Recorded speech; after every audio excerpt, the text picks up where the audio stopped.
right. Hard one, right? One of those hard ones. You know, I said at halftime to the staff, I said, both teams played so well offensively Saturday, NC State against Virginia, us against Louisville, that it was a bit of an adventure. But we hung in there, and, you know, I thought our defense was really good guarding some really hard guys. That's where our defense really has improved, to be able to guard that kind of personnel off the dribble continually. And then Nate Laszewski come out of timeout and kind of says, I got it.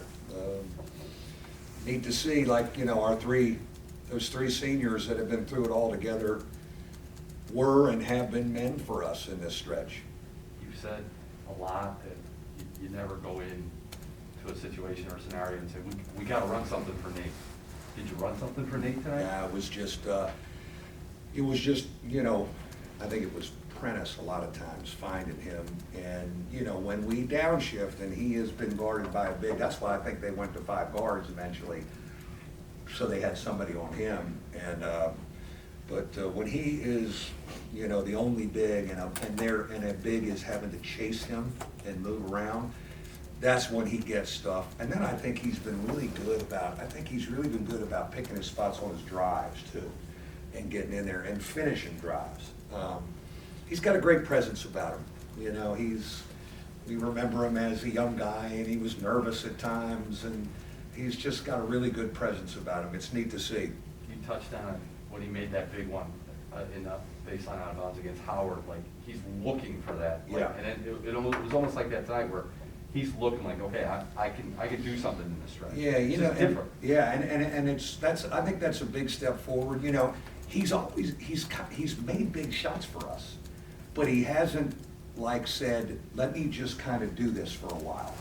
And, you know, so, and I think, again, to his teammates' credit, especially Blake and Prentice, and I thought Prentice was just fabulous. That's why I didn't feel like I could take him out of the game. You know, I mean, he just was getting the ball to people and talking and spearheading stuff. And yeah, those three old guys who've been through it all together, they're delivering for us. It's really cool to see. Similar to Howard, when you guys went with Nate there at the 5 and Paul kind of out of the game, do you kind of look at that and see, all right, you can kind of use this and take advantage of when their big guy is still in there, which are filling out there? Yeah, we've done that in stretches, and we have played some second halves. You know, we played that way for a while. You know, we've just gotten away from the other big. It happened to be Paul, and sometimes it was Nate, and we were 4 around Paul. But the one thing Nate gives you is that stretch guy, and they lose him outside the arc, and then he is fabulous defensively, helping, talking, switching. I mean, it's a clinic how unselfish he is, and rotating and getting and taking a charge and talking. And that's what the other reason why he's probably been in there, especially when you're playing against all these guards. It's hard for Paul sometimes because he gets switched off on these guys, or you know, but Nate can kind of switch and stay in front and rotate. So he's a defensive anchor is what he is too. Mike, what is it